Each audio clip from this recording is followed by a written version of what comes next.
Well, hello everybody. Welcome to our shows. We're actually live streaming onto Christy's channel here at the same time. It's all through the magic here of the internet. And speaking of magic, today we're going to be talking about magical schools. We're also going to go into some more information on this white mansion that Christy and Angie and myself have participated in. And we're all going to also, Christy's going to share something about these performances that Bush Sr. would do. So let me start off with everybody's bio here. All right, so we have Christy, and she is a Lyran Sirian Warrior sent to battle the Draco Reptilians and Greys in the Underground Wars. She was targeted by the SSP at the age of 5 and put into the Monarch Programming, honeypots, spy assassins, and has completed 420 and back missions. Christy was subjected to Satanic Ritual Abuse. She was also trained in advanced remote viewing, Psionics with a Tall Grey and Reptilian at an aircraft hangar military base, along with James Rink, her teammate. That's me, by the way. Her graduated, and James graduated at the highest level at the age of 16. George Herbert Walker Bush took her to Mars and the Moon for, cloning experiments. Anyway, she has been awarded 10 clones. And they all have, her own genetics, and made into the which were made into ultra soldiers. Christy has many memories with James Rink, has Brock on Canis Major, Dirk on Mars, and James as a martial arts training center in space. There are also Alpha Squad. Christy, I don't know, Angie, if you were on the Alpha Squad, I'll give you a moment to answer that. Alpha Squad super soldiers. She feels she is part of her soul family sent to Earth with similar missions. So Angie Dollar is a QHAT hypnotist, SRT therapist, and today she'll be joining in this conversation with Christy. And Angie, you're probably there at the White Mansion with us. Anything else you want to add to that? Yeah, I need to make a longer bio, I think. So you and I did a whole bunch of channelings, like hours and hours of the White Mansion, James. So yeah, it was definitely a fun time. No, not really. Were you on the Alpha Squad? I think I was. Yeah, I think I was on the Alpha Squad. I'll have to look at that closer when we're not doing this. All right. But yeah, I think I was. Great. And you're probably also a super soldier out there somewhere. Yeah, definitely super soldier. Definitely in a lot of the programs. Was in Montauk, and it's just a long list. I can't even remember them all right now. Clones, Cyborg. Antarctica, we did some work on that on another show. Mars, the Moon, taken when I was a child. Surrogate, gifted and talented program, all messed up in that. So a lot of stuff. Wow. Well, thank you for coming on here today. And of course, Christy, I guess you're going to maybe not share. Are you going to share your face today, or are we going to hold off on that? Well, we're kind of remote viewing and everything for today, so that's what I was kind of doing this. Yeah, we're going to do a live remote viewing, so that means we may not be on our most polished pose here, but we're going to make it work. Maybe we should just start a little bit about what's going on with everybody. Let's start with you, Angie.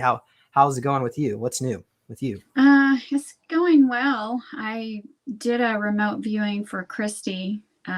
Last night, looking at some of her programs. So that was fun. I posted that online. Just staying busy. I've had a few more super soldier people coming to me for sessions. So it's interesting. It's exciting to hear their stories. So. All right. And Christy, what about you? What's new and going on with you? Just been exploring more of my other realities and everything too, like looking remote viewing with Angie too, with the Montauk.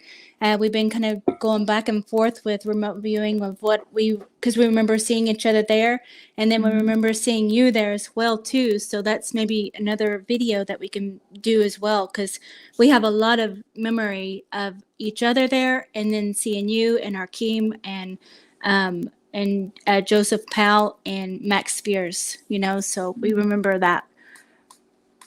So we've been kind of just doing all kinds of stuff, just keeping busy. All right. Yep. Okay. So I guess, by the way, I'm doing great. Here we are again. This is probably I do this about 2 or 3 times a week now, but So I did an regression last week. I participated one with Angie. I was the subject this time, and I'm kind of a little shy about posting that on my channel, but it is on Christy. I guess it's on Christy's channel or Angie's. I don't know. Where can you see that regression if you really wanted it? It's on my channel and it's on Rob's channel, the typical skeptic. So Okay. yeah. So you might as well post it on your channel. I mean, Rob's gotten like 1,700 views. So oh my gosh. Anyway, so I guess maybe we could just go over like a brief summary about what happened during that session. So, Angie, do you remember what parts you think we should highlight on that? I remember you being in a hotel and some sort of a special mission. Do you remember anything about that? No, not the hotel. Explain a little bit more. Sorry, I'm trying to remember. It's like when you're in that state, people think, oh, I'm going to remember all this. And then you come out of it. It's good to listen to it a few times because you do forget. I'm trying to remember. Let's go on to the daggers because the daggers are something you wanted to look at. Okay. There were 3 boys. You probably remember that. Put the toy on the table. There was a total of 3 children at this round table. And yeah. So I've had this memory even as as a child. It's been in the back of my head. And I was like wondering, is this maybe a movie I've seen this or what? And I'm like okay, so there's a round table and I'm in this castle. It looks like maybe it's daytime. The sun's kind of coming in to the right of me, and there's windows or whatever. Anyway, so it looks like a tan kind of sandstone. And in this little section of this room that we're in, because it looks like there's 2 different parts of the same room, there's this round table.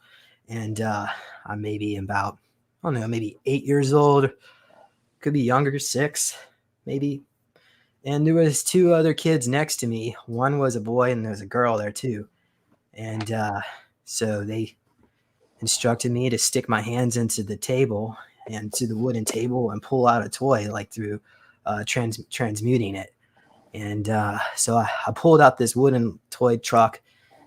And then I just remember how proud they were of what I did accomplished. And then there was a lady there who had this looked like a green colored fabric, and when she unrolled it, there was these 3 daggers in there.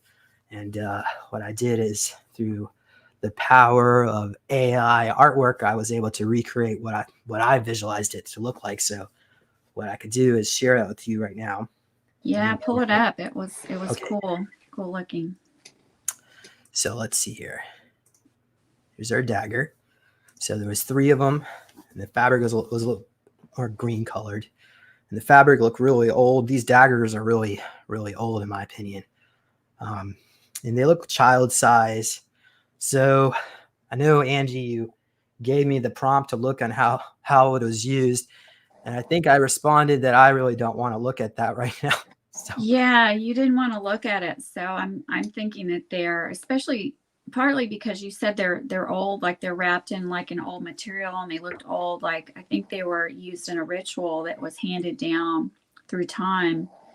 And when you pulled them up today, like I've seen them on Facebook, like you tagged me on Facebook, but when you pulled it up today, right before we got on, I thought of magic was the first thing that came to me. So that might go into the magic school that we talk about later. But yeah, I'm thinking that the boys who couldn't, I think you said they were all boys. The child. There was one boy next to me and a girl. Okay. I'm thinking that the child or children who couldn't perform pulling the toy out of the table were going to have some sort of punishment, maybe not even killed, but like some cuts made on them. And what I'm seeing right now actually is, you know, those people who I guess they're called cutters, that they cut on themselves for stimulation. I'm thinking that they were just cutting them for pain, but it was something that would heal. And it was just like this light torture. I'm thinking also, you know, what I'm seeing is that maybe some of those children were replaced and they were, you know, 1 or 2 killed off and they just brought in new ones. What do you think about that? You said you didn't want to look at it, so we can go past that if you want. No, that's fine. If you want to look at it, I don't mind.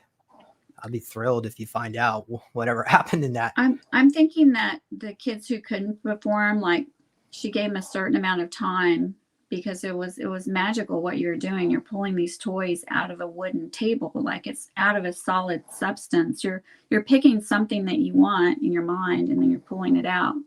I'm thinking the ones that didn't perform. I mean, I see a picture. I see her burying children in the backyard. So some sort of ritual happened with a knife. And I don't know, Christy, if you want to chime in at some point. I see her burying them in the yard. And she liked to keep them close to her, as like her trophies. I'm just keeping this vibration now as I'm talking. Keep what was close to her? She liked to keep the dead bodies close to her. She didn't have any fear of someone finding her out. It's like the people in that area, wherever she was at, were afraid of her. They knew some nefarious darkness was going on, but no one messed with her, is what I'm getting. So. Wow. Okay. Christy, you want to, anything you're picking up on that? And this is like the witch that was at the school, or where was this? Will you tell me where she's at?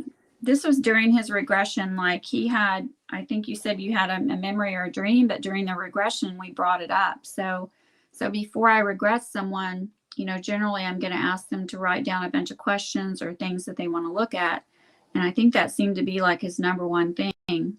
So we went more into his vision or his dream that he had before, got some more details out of it. So this lady, Christy, she was having them, like there was this wooden table, and she was having them like visualize, right, James, or say, this is what I want to pull out. And they're pulling it out. Like you wanted a toy truck or something, and they pulled it out. So. Yeah, I phased through the object. Oh, yeah. It's like part of your psionic training school, like you training your psionic abilities. Yeah, I think so. And I think you described it as like an old house. And I mean, that's how I see it. It's like a really old lady with like a long dress. I mean, it doesn't sound like what I've seen before. And I think some of you have described just a plain white room. I think it's like an old house, like an old lady looking house, old stuff in it. Like a crown witch? Is that like kind of like that? Like a witch school? Well, I see like stone walls. And the castle looks really old. Maybe even Tartarian. Like the Hogwarts, like the Harry Potter school? Well, it's kind of funny you said that, Christy. I have not seen any Harry Potter movies until this last week. I went through the whole series. So, yeah. And there's actually, there is this little synchronicity about that. Harry Potter's middle name was James. I don't know if you knew that. But, oh my gosh. And his date of birth is about 3 months before mine, because in the fictional world anyway. But I know I'm going to reach out to somebody. We're going to see if we can try to communicate with the astral, what do you call it? Egregor, based on the belief of all that, and see if we can get some more information. But I don't know. We'll follow up on that later. So yeah, that's why. Yeah. I can tune in to wherever you want. Okay. So is there a synchronicity between that, the connection and the Harry Potter aspect, and my time in those schools? And what would the synchronicity be? What do you think, Christy? It seems like that the crone witch would be like something like a different lifetime or something, and then those Harry Potter school is going to be for higher learning, like a bunch of kids. I don't know if there's a bunch of kids with the crone witch. Like, is there a bunch of kids there too that's pulling the stuff out of the table, or is that just James? Well, there? I only saw 3 children next to me, but I feel like it's like a really small teaching groups. There might be other groups nearby. Yeah, it seems like it's kind of still training your psionic abilities, but maybe a different reality, possibly.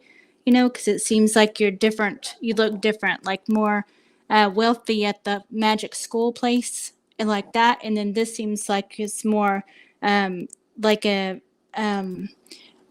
dark kind of seems older time or something, like old.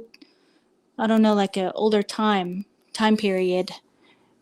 Maybe like when they didn't have that school place, but it was still, like a different place. Wow, Christy. Okay, here's a good comment here from. This is even going to work. Oh no, it got frozen. There it goes. Oh, He said was his son has the same birthday as Harry Yeah. Potter. Oh my gosh. Duck. So we got another synchronicity. Maybe we should reach out to us and send a message over to my email if there's something you want to explore on that. You know, that's my cousin's birthday, which is really strange. And he overdosed. He was like depressed his whole life and overdosed. And like when he was like 38, 39, that's his birthday too. I'm sorry for your loss. But it's like he was really into magic. He was really into dragons. He was really into knife throwing. Him and I used to do knife throwing together. So I think he was in the programs. So. And Angie and Christy, we all three of us are probably doing knife throwings too. Yeah. Yeah. Like mentioned. All right. Yeah. So I've got some information. So we had my friend Susan. My camera's frozen. Oh, there it goes. No, you're good. No, you're not. Okay. Okay. So we did a session. We looked into that. So what she saw was basically there was a trajectory that was sent back in time to the 1860s, and I'm not sure if that's through Montauk or another one of these soul aspects of myself. What do you two think? Do you think it was 1860s seem accurate? With the Crone Witch, it would seem like that. Yeah. You know? Yeah, I mean, or even sooner. Yeah. And it was in Germany. They sent us to like the Black Forest area of Germany. Oh, okay. That matches that Crone Witch. Yep. That sounds right. That feels right. Mm-hmm. So Germany didn't exist in the 1860s. It was called Prussia back then. Well, if I'm wrong about that, you can send the hate mail to my email, supersoldiertalk@gmail.com. No. But this particular area would have been. Anyway, maybe I'm wrong.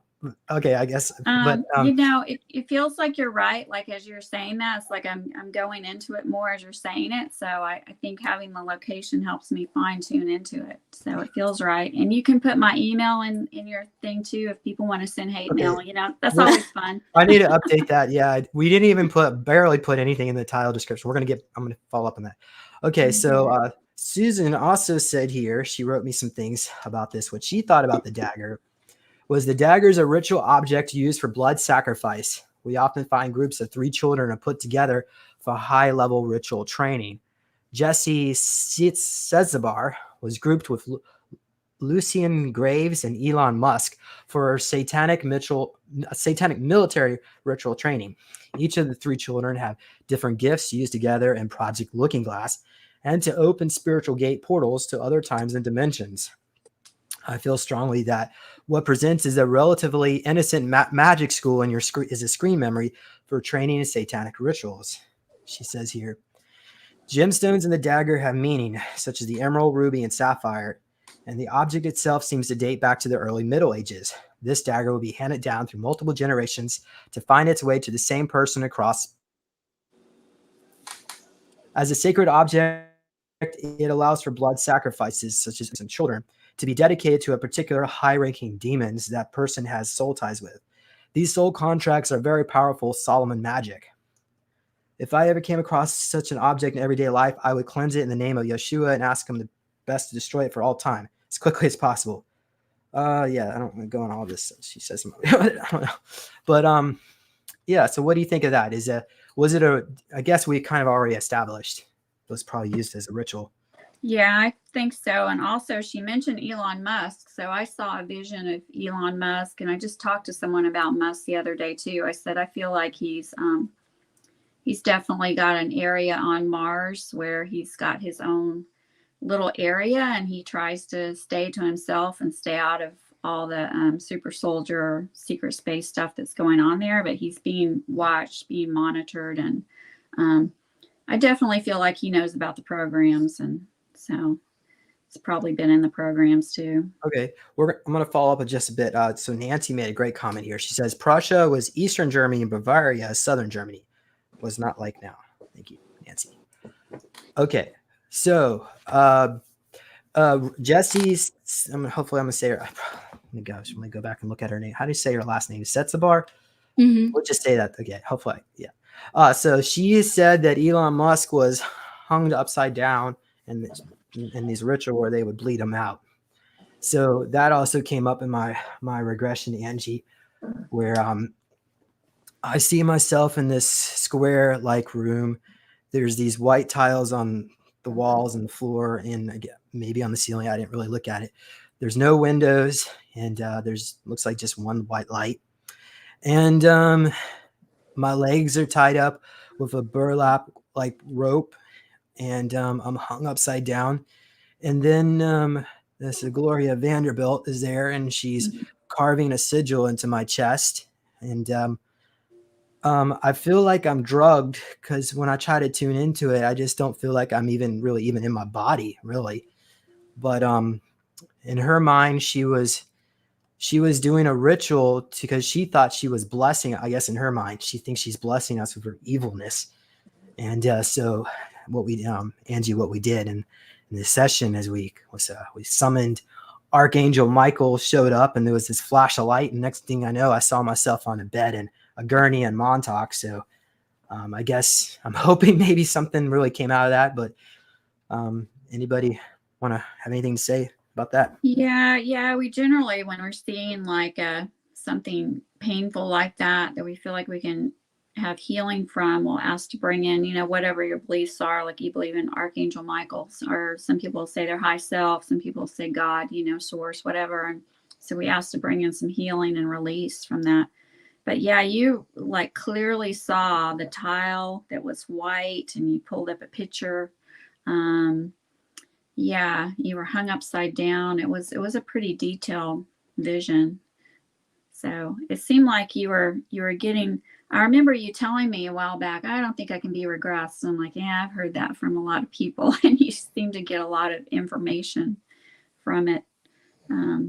I don't know if you knew anything about it. You kept telling me about Gloria Vanderbilt. Had you seen anything before about what she did to you? There you guys. I don't think I was with her very long. Like maybe just like one time. She had it for a couple hours. Yeah. What do you think? Anybody? Anyone? Or let's see here. What do you think, Christy? Do you have any thoughts on? Well, just from what I know about all the stuff, and it seems like she was hanging you upside down, and then you said she was carving her initials into your sigil, chest? like a sigil. A sigil. Mm-hmm. I didn't really tune into what it looked like. I mean, if you want to tune into it, by all means, you go ahead. Yeah, it's like some high level entity, demon that she would have been it probably would have been in her, that she was just signing her name on you, to open up maybe the portal into that sigil, because the sigil is, you can open up the portal right there in the sigil, by drawing that. So where was it? You said it was on your chest? Yeah. I think it was probably putting a demon or something like that into that clone of you. Maybe that's why you didn't fully remember, because it might be just a clone, and then it was probably used for some other. What did you find out what it was used for? Like that clone? Was it used just for rituals? Probably through Montauk, I guess. Okay. You said you got returned by Montauk. There was a ritual they did while we're at Montauk where they would put the red cross. It was in the Vatican, and I was told that if I was to try to explore that, it would damage me. But maybe if you two want to explore it, I don't know. Maybe it won't damage me. I don't know, Christy. Yeah. Is that They did that like a blessing too, that's like a sigil as well, a magic sigil, so they would put that onto your skin, and then that opens up a portal, for them to put that, whatever the sigil is, because it would be someone, a demon's name like that, and then that would go inside of you, that wherever they put it. I mean, it would go into your body, so you would have that. Right. Well, Christy, I don't think all that will work with us, because aren't we we're basically like angelics? Yeah, like the clone, abilities. Yeah, like they probably if you didn't have any soul and it was just like a clone of you, like, so I don't know, you seen that for, maybe you fought it off or something, or you uh, cleansed it out or something. But I know we've all been in rituals and stuff too. So, Well, can either of you two look and see what that red cross was they gave us in our hands? Because I can kind of see it in my mind, but I wanted to see if you could pick it up. I see it's kind of a flower looking with points on the end in a circular shape is how I'm seeing it. isn't it an upside down cross? So it's not a cross, is what I'm seeing. Well, I basically see like they carve it in your hands, the shape of a cross. Yeah, like upside down cross. But is it just a cross, or is it like a bunch of like circles together? Like, what does it look like? Oh, gosh, I don't know. Christy, can you tune into it?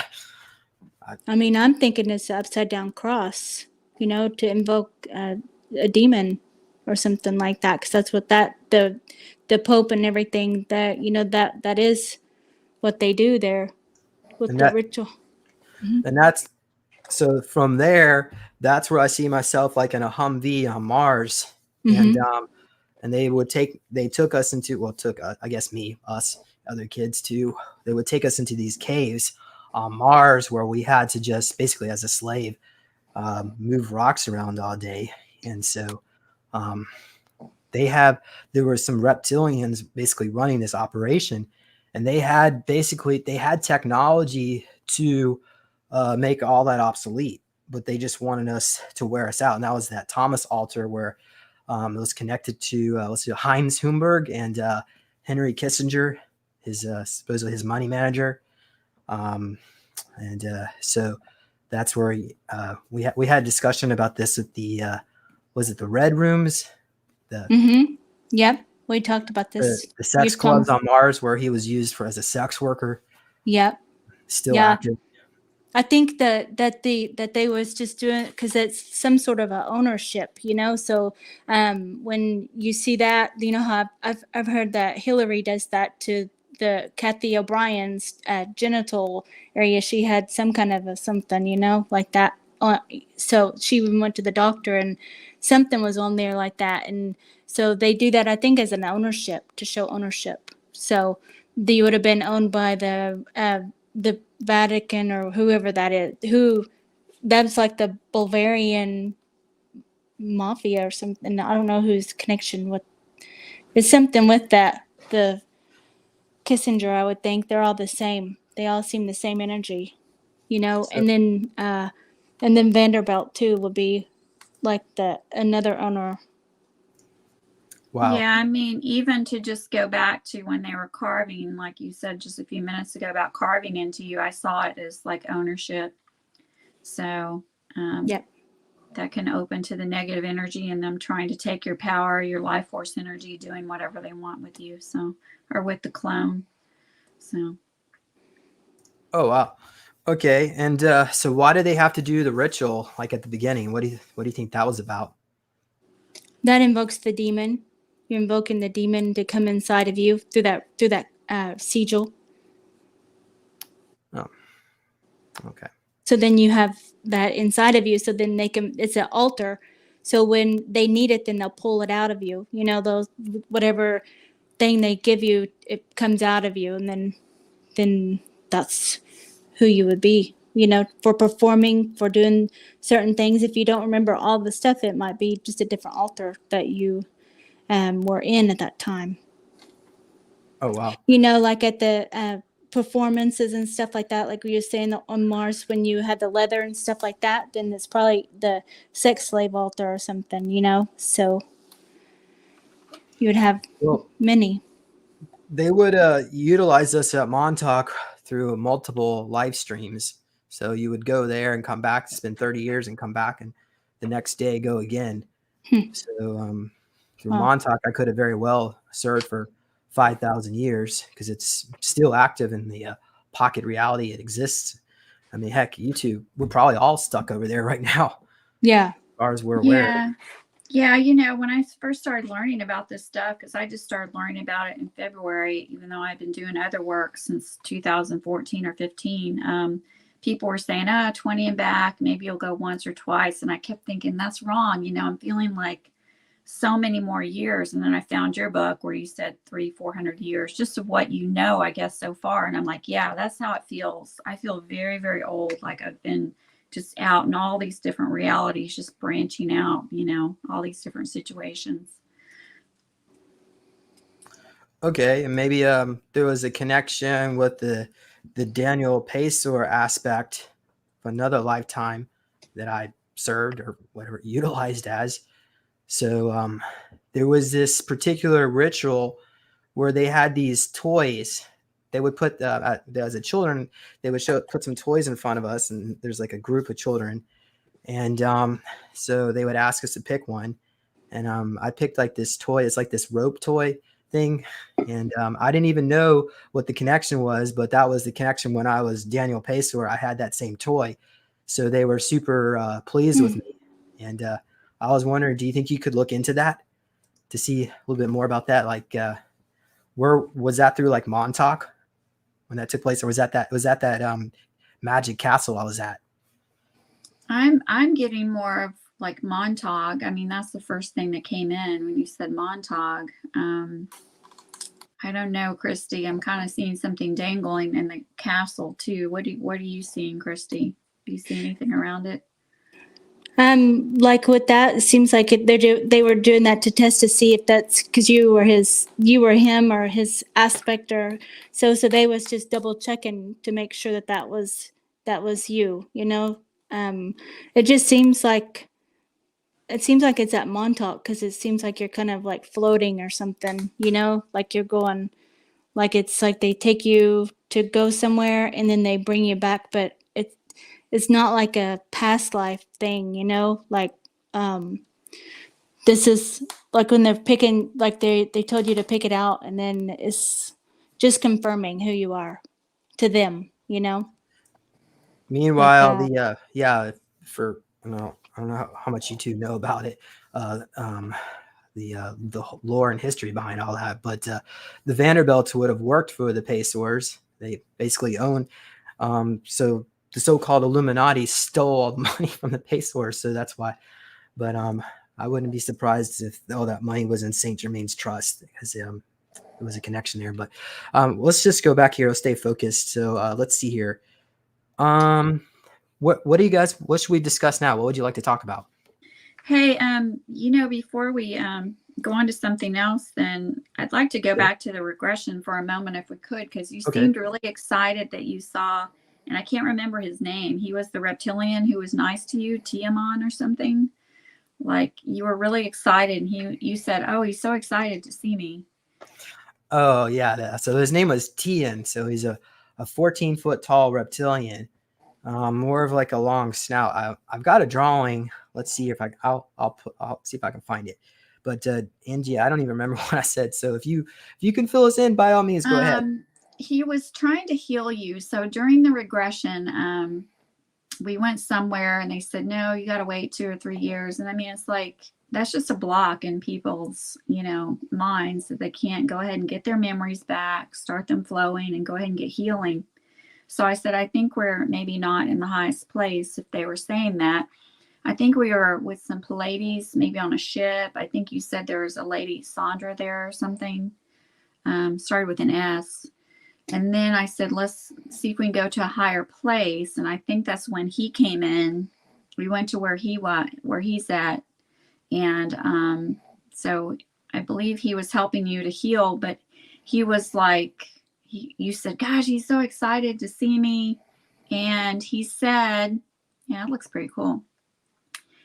He said he called you something at the end, like, hello, Lord James, or something. It was very formal. It just made me laugh. And he said, thanks for letting the people know that not all reptilians are bad, something like that. So are you talking about it was like an audio recording that said, no, it was it was in the regression. It was at the end of the regression. Yeah. Okay, because there's an audio recording. I have that on my channel somewhere where basically somebody sent me this. Supposedly, it's from a reptilian. I mean, it's just like an AI voice, but that was according to J6. He looked to see who sent it to me, but it was basically said, Sierra, thank you, James Rink. Thank you for all that you do. Thank you for giving us reptilians something to be proud about. I mean, I'm trying to remember. It kind of like that's what it was sound. And said something about the reptilian rebellion of light and science is what they call themselves. Angie or Christy, do you have any ideas of what the reptilian rebellion of light and science is? Anybody? I think I could tap into that. What do you think, Christy? But yeah, the end of your regression was the same. He was telling, it wasn't the same, but it was similar. He was saying, thank you for letting people know that not all reptilians are bad, something like that. So, like a brotherhood. Seemed like a brotherhood. Yeah, it seems like, it makes me think of Star Wars, where they're in the rebellion, like they're not wanting to do these things to people and to other ETs, other entities, like trying to conquer and take over and not having feelings and empathy and sympathy for other beings, they don't want to treat people and other beings like cattle and just use them and take and slaughter them for whatever. Is what I'm feeling. What do you think, Christy? Yeah, it's a positive or neutral. I mean, it's, I think, more positive, really, more of light and everything, and knowledge and wisdom and all of that. Like they seem really high in the light. Like when I see like like you're holding a staff and then like up to the light or something, and then it's like bright light up. So that's what I kind of see, like almost like a brotherhood or something noble, or in a way, a noble or something like that. Yeah, I see them as a positive group. Like if it was one of us as a human, we're not going to step on an ant on purpose. But whereas the person who's more cold is like, I don't care, and I'm going to just go through here and kill whatever. And, I come first above everything. So no, it's different. Yeah, it's a different type. Well, so Tian said that he was part of the Ryan Club organization, and he also said that he joined a group of rebel reptilians called the Spatrones 222, and his particular group are going to bring a group of rebel reptilians that want to bring the system down, is what he said. I don't know if we actually discussed this, Angie, or not, but apparently there's like a group of positive, benevolent Palladians, as opposed to the negative one. There's a group, but this positive one, essentially, they don't want to do anything. They don't want to get involved. They don't want to get karma attached to getting involved with humanity. But this positive group of reptilians want to get involved, and so it just like kind of, it's interesting that their mindset is they're ready to go to battle. They would be willing to die for humanity if called to action, but compared to our own humanoid groups out there. He seems like he's like your brother, though. Like he like you and him are in a brotherhood like that. So he would die for you like you would die for your brother, in a battle. So that's kind of what I'm feeling from that group.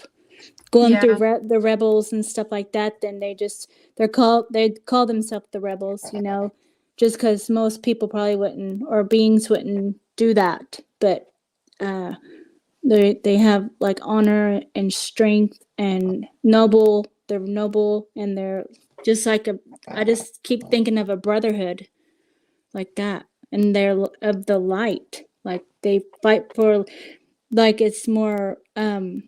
I just keep seeing them hold that thing, the staff thing up, and it's like lit up, That's your dog. Sorry. She's like 6 feet from me, and you can still. Yeah. She's literally 6 feet. Can you show us your dog, if you don't mind? Yeah, I can show you the dog. Let me say something though about the reptilian, like what you were just talking about. I had a client recently. I'm not going to say personal information, of course, or give away who she is. But I had a client recently. She actually channeled some reptilians she was connected to, and she said that they sound more like this. She said that they have feelings, they have sympathy, that they're a positive group. So that's, it's pretty cool. This is coming up because I just had her a couple weeks ago. It sounds like this type of group that has feelings and sympathy. And so instead of where I see the reptilians who are negative, I just don't see them as seeing us, or a lot of the ETs or beings out there. They don't see us as important. They just see us like a cow, or something you don't care about. So they would be more. So the reptilian species is more aggressive, is probably a better way to put it. And so what happens is if they get infected with black goo and they're aggressive, so that can be particularly problematic. But yeah, so the other thing is there was a group. So basically, Tian, his job was to make super soldiers for the military. I'm not sure what particular group of the military. I'm guessing perhaps Mars Defense Force. Oh yeah. Good. Let's see here. All right, go ahead. It's a girl. Yeah, it's a girl. Mm-hmm. Here's my child. Oh, what's her name? Wren, just like a bird. Wren. Hi, Ren. You're famous tonight. She's famous. Can you smile for the camera? No? Okay. She's like the Men in Black dog, Yeah. Yeah. I have a dog YouTube channel. It gets more views than my channel. Maybe this will help abuse. You can post it over there. My friends that I'm with, they just got a Dachshund, which is going to be a hunting dog. It's a puppy, and it was out rolling around playing with their cat earlier. I was just kind of shocked, All right. Well, so let's see here. What else is on the agenda? Do you want to look at the performance thing and all that? Do you want to do that? Yeah, So, you've got your pictures, right? Yeah. Okay. So let me pull that up. Go ahead and Christy, just tell us what's going on while I try to download all these pictures. If you don't mind. Well, I was seeing that George Bush Sr. has a whole bunch of like the kids around him, and it's like at an amphitheater kind of thing. And some of them are sitting around him, and then some of us are performing on the stage, and it's like an auditorium. And then I seen like that red curtain, and then so we were just like different acts. Like Angie, she was like the real sultry red hair, and we're all like young kids though. So at these places we're like purchased, so it's kind of like not like an auction, like they're calling out a price or nothing, because it's more like in the background kind of thing, or favors or something like that, like we would go to do performances for whoever was wanting us, but they would contact like George Bush Sr. or whoever our owner was, but I seen us three, and then I seen Arkeem, and then I seen Jay Skyrunner, and I can see other people, but I don't know if they want me to say all their names and stuff like that. But I can see quite a few people there that all are in that. I don't know if they all are connected to George Bush Sr. They might have different owners, but we're all kind of doing that kind of work to where we would be sent off. And then like James, you said you were sent off with Justin Bieber. And I seen that he was jealous of you because you could sing, like you could sing like Josh Groban, that singer. And so they would kind of do that too. They would kind of pair us up with another person to kind of compete as well, so, but then that was like you were sent off. So that's what they do. They see us perform, and it's kind of like a beauty pageant too, how they have the beauty pageants and stuff, and then they come and they decide that they want you, so then they arrange it, so you can come and perform for their parties and stuff like that. And then, of course, we're all like the sex slaves. So, and we're all younger. We're like 13, 14, like teenagers. So, and we're all like dressed up and look really nice there. So, and because George Bush is dressed up really nice too, and he has like a top hat on and stuff. But yeah, I was seeing that Angie's like a singer by herself, and then me and James, we were like the movie Step Up, the dancers, how they dance like couples, like that kind of thing, like breakdancing. And then James also sings, and we can do everything pretty much. We can sing and dance, and Angie does like a ballet kind of hip hop dance thing. I seen that. And then Arkeem, he does like the guitar and like rock, like a rock star. And Jay also does that too. So yeah, we just it's kind of fun for us, but after, like, when we have to go to the parties and stuff, then, we're still programmed and everything. So, I don't feel like it's as much fun though, because it's not like it's different once we have to leave there, So, Yeah, it's like a pain pleasure thing. Like I can see myself kind of enjoying the performing on stage and singing songs, kind of Nora Roberts type of songs. And but then having to do the other stuff after, like it's just like there's some enjoyment, and then there's some like like my altar is kind of bothered by it. So not kind of bothered by it, but bothered by it. Yeah, because we get beat up and stuff too, because we're just passed around to a party, so we have we're like a party favor. After we perform, then we have to mingle around the room and act like still like a professional. We're taught to be like professional and not a kid, so we act old, like older and mature and stuff, and not drink or eat or nothing like that. We have to stay in our altar and everything. Do you remember any of that, James? Well, there's the I think it's called the Burnworthy Manor. I looked it up on Google, and there's actually like a surgical manufacturing plant right next to it. I couldn't believe it, but well, I guess I can, honestly. But so they would do these hunting games. They're called the most dangerous game, where they would hunt the children.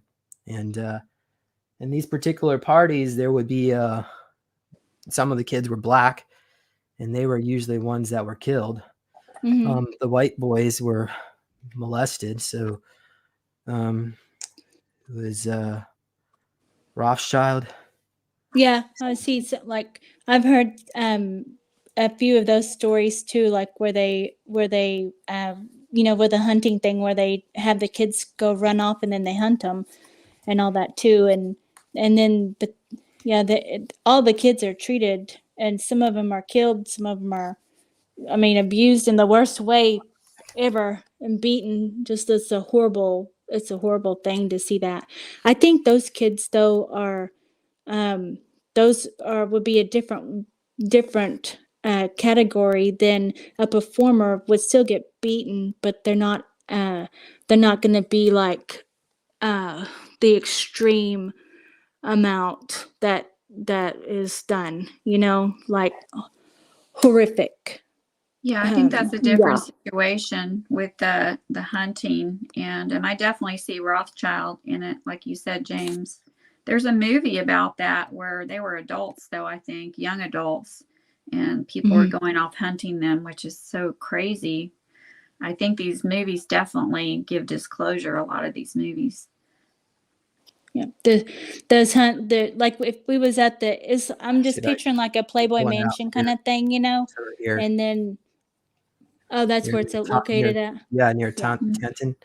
Yeah, I'm sure there's quite a few different locations that they do those hunting things. Like they just send them out and make them run off, and then just play, just trying to scare them, and then they're just scaring them to death, really, and then if they're caught, then they probably drag them back up to the house, and then just some of them are meant to be caught and some of them probably aren't either, and then they have some of them there that are just meant to be like one of us would have to do something to the other that was supposed to be eliminated and stuff.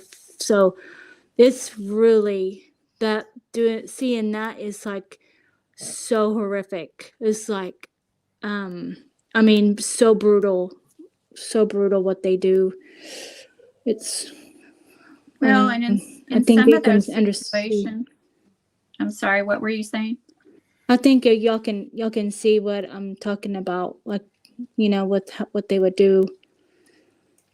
In some of those situations, like they wouldn't allow us to help each other, like if they're chasing us, hunting us, or in some other situations as well, they won't allow us to help each other, because if we help each other, then we're both going to be tortured. Or if they say, okay, I want you to torture James, then it's like I would have to do it, or they're going to torture us both worse even, So that was something I saw. I didn't necessarily see myself doing that, James. It's just an example. Like I saw that in some situation with some clients. So. Oh, okay. Yeah. So some of the things they would do at these hunting parties, of course, the black children were used for the adrenochrome, so they like to do that. But they would have these pits where there would be maybe crocodiles in there, and they would throw us kids into the pits, and the children would levitate over the pits.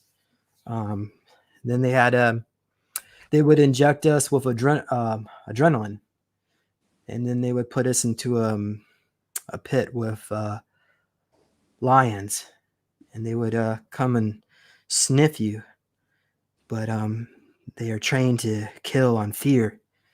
So yeah, wasn't the best of times, I guess. I don't know, either you two, Angie, Christy, you'll remember the pits. Either of you two? I remember something that doesn't have to do with the pits, but it's around adrenochrome, that sometimes they would take people, the children aside, and they wouldn't kill them. They would just be keeping them alive, taking their blood out of them. So, and actually a memory just came to me of just a show that I watched, True Bite. What's it called? True something. That long time vampire series that was on. At one point, they captured a vampire and they just kept taking blood out of her. But I saw a vision when I first started looking underground of some kids who were taken and they weren't killed. Some of them are killed, but some of them, they just keep them alive, taking their blood, kind of feeding them a little bit, keeping them scared, and just have them hooked up, taking their blood. Christy, what do you think about that? Or do you remember the pits that he just asked about? I don't, like with the lion, it seems like that's like programming. Is that programming you're talking about, where they would make us like alter out or something? And what were you seeing again, James, with that? Oh, well, they're just different ways of torturing the children, testing us to see what our abilities were. Mm-hmm. But anyway. Well, so yeah, the most dangerous games. What else did you, I guess you want to just keep going into different ways they tortured us? Should we just keep that the topic? What do you think? Should we, anybody? Well, I don't know. What else? Let's move on if you want to. I don't know, really think, unless it's really like something like, I thought of Montauk, how they would torture us and doing that kind of stuff, with making us alter out so we can be in our abilities more, in that way. So I think if you want to talk or you want to talk about anything like that? Well, let's see here. Could elaborate. I don't know, Christy, maybe you have drawings where they would put needles under your fingernails and run electricity through it. Yeah. get you That's to what the appreciate. Preston did. Remember how, is that what you're wanting to talk about, being like with the, I think it was Presidio, but I'm not for sure of where. But is that what you're wanting to discuss, is when Preston had you like in the chair and doing that torture to you, and like a bunch of us kids was having to watch that happen? Well, I mean, I just remember sitting in the chair. I don't remember what happened next, but by all Yeah. means, Christy, what did they actually? Well, describe how old we were. We were like teenagers there too, and our team remembers that too, because we escaped this day, because Preston would just continually have one of us out, like it was like in a jail cell looking place, and half of the jail was like it was all open to boys and girls, and we was all like teenagers. I think it is like a Montauk, like another place though, or something like that, and I think it is like the Presidio or in San Francisco is what I remembered. But yeah, he would have you in that chair, and he would be doing all kinds of electrical shock, and put the needles underneath your fingernails, and just doing all kinds of stuff to you, and just turning around because his back was facing. We just seen his back, and then you was in front of him, and you were facing like the frontward, and he was facing you, and then so we would just watch him, and we were yelling, and he just would kind of look over at us and say mean things, like shut up or you're next or something like that, or whatever. And so he would do this to each of us and make all of us watch. And then so this one day, I guess we worked it out. I don't know, like I got into the storage thing. I guess he left it unlocked or something, and I got a baseball bat, and then our jail cell thing wasn't locked either. So something happened that we were able to get out, and so you had fallen on the floor because you were electroshocked so much. You just fell to the floor. And right when that happened, then I swung the baseball bat and hit him in the side of the head as hard as I could, and he fell to the floor, and he was knocked out. So we picked you up and got you out of there, and then we all ran out. We escaped, so yeah, that's one memory with that. So we kind of all just stick together. Was that the scientist at the Umbrella Labs that No. Steve rescued me from? Okay. No, this is Montauk. This is with Preston Nichols, and he's the only one in this place that's the adult, and then the rest of us just kids, and he just keeps us in that jail cell, like we're hardly fed and anything, So we're like ready to fight to get out of there. We're tired of it. So I guess we planned it all out to get that bat, and I swung it as hard as I could and knocked him out. Yeah, and we ran out. We got you, picked you up because you was like out of it too because you've been electroshocked and stuff. But we carried you out, and we was all like so happy we escaped, and I don't know what happened to us after that. I don't know if we returned to Montauk to the different location or what happened. I asked our team, and he didn't remember either what happened to us after that. He just remembers like escaping there. And So Steve too. Steve remembered that too. Okay, so Christy, that must have been after I left, because I was going to ask you, I was going to say, am I there then, or am I just remote viewing it? Because before James mentioned fingernails, I could see something happening with the fingernails, and I also see him doing something with his eyes. Like, I don't know if they're trying to keep them open, because I saw them maybe doing something with your eyeball, but they might have just been trying to like make you stay awake, keeping them open. Was it a device that had like four corners around each eyelid? Because one day, I don't know if it was when I woke up or whenever, but my eyelids were really bothering me, like itchy, like red in each of the corners. And I pulled them, like looked at it in the mirror, and there was a little indention hole, like so it's like somebody was trying to keep my eyes open. Yeah, they did that because they put needles in your eyes, and like when even during abductions they do that too. Like they have the the light above you, like you're at the eye doctor or something getting eye surgery, and then they put that needle down in there. But he would just do it just to do it. Like there wasn't any pain medicine or nothing. Like he just did it. He just liked to do those things, and under your fingernails and on your skin and like everywhere, and just make like doing cuts and stuff on your skin and your legs and stuff. Does Christy and Angie, do you give permission for Steve to come in here and share what he remembered? Yeah, Sure. Okay. We'll have to add his name to the description, but that's okay. We can do that. Steve, welcome. Hey, Steve. As soon as you mentioned them, I started getting flooded. My heart just started racing, and like I'm just like shivering right now because like it's super traumatic. Like they would wrench our fingernails out of the cuticle, and like people would be screaming. Children were in cages, and like we're just like freaking out because like we didn't want to be next. And holy crap, like my heart is just like pounding, and like it was intense. And I just kind of wanted to share that because like holy crap, like I didn't expect to get a memory just watching your show. And oh my god, I'm Steve, like, can you tell the audience members a little bit more about yourself and who you are and what you were involved with? so I'm part of the Alpha Squad. Oh, my camera's out of focus.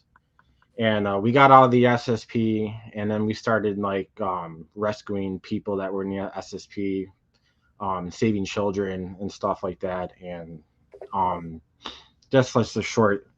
And I had my Kundalini awakening in 2019, and then I did like all my shadow work, finding out who I am, what I'm part of, tapping into the higher dimensions, getting in the energy. So I've seen all these memories and stuff like that. And like when people talk about things, like my energy body just gets excited, and then like I start remembering things. And like this one's pretty traumatic. I haven't had a lot of memories of us getting tortured until now, and it just like exploded all over me. And I'm like, I just had to share it. And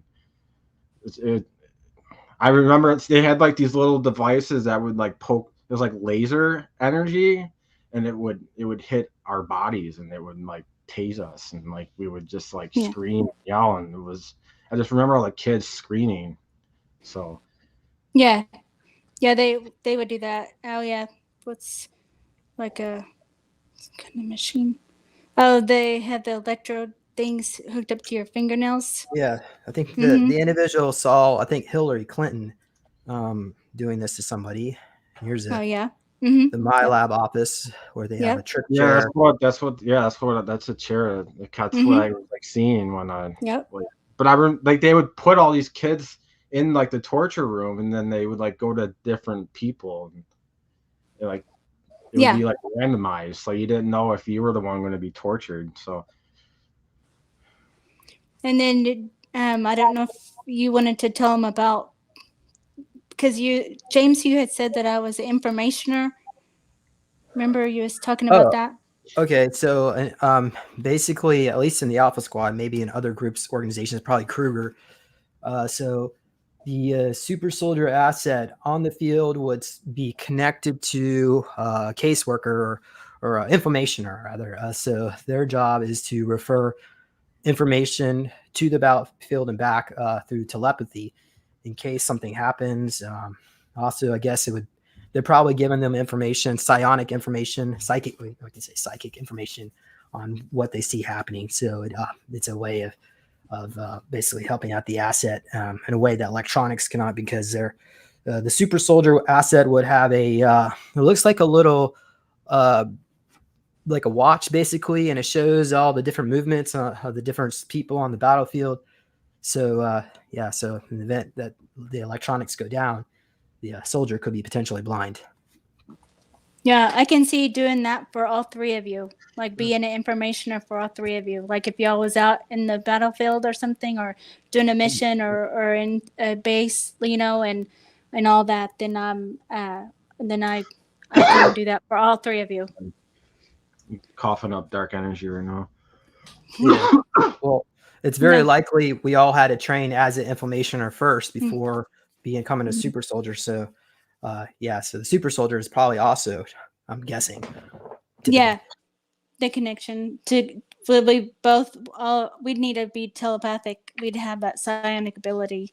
But yeah, I was seeing Angie in her black super soldier suit and doing a mission, and I was seeing that I was talking to her just then was you was like going in someplace and I was helping you navigate where to go and stuff, you know? That's what I was kind of seeing. Yeah. And with James too, we've seen that before. I didn't know if you wanted to talk about when we rescued you from the umbrella place. Do you want to talk about that, James? So let's see here. So basically, Umbrella converted me into a Hulk of one of my clone bodies. Well, actually, maybe I should be asking. I don't know, Steve. Was I actually a Hulk, or was I on Alpha Squad and I was captured by Umbrella?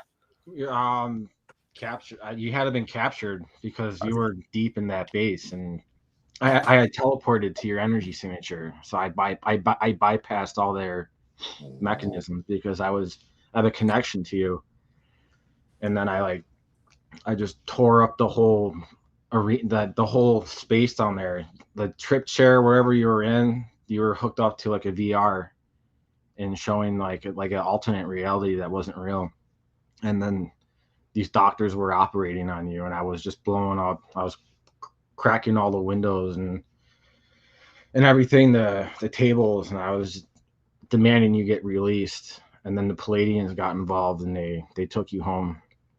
So. All right. So yeah. All right. And that particular doctor was injecting me with different serums. Maybe they were in the process of trying to convert me into something. But typically, I guess the Alpha Squad, I don't know if it's typical for everybody, but you would have the ability to teleport, but it would be short distances. I don't know, maybe 100 feet, 1,000 feet. So yeah, you would do these like pocket portaling in. So, but thank you. Yeah, we needed your energy signature, and I got it like a day before that happened, and then we were able to locate your position, and then we teleported. Oh, I teleported. That's how I found you. And I was like really upset. I was like mad and sad. Crying through. Yeah. So what do you know about the person that was doing this to me? He's been in your circle for a long time, and he pretty much took advantage of a lot of people. So.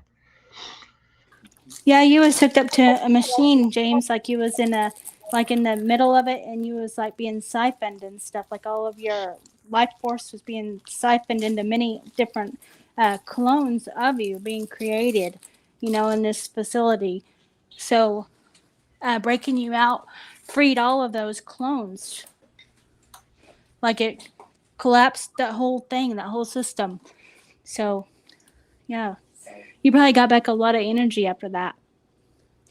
Huh. You're right.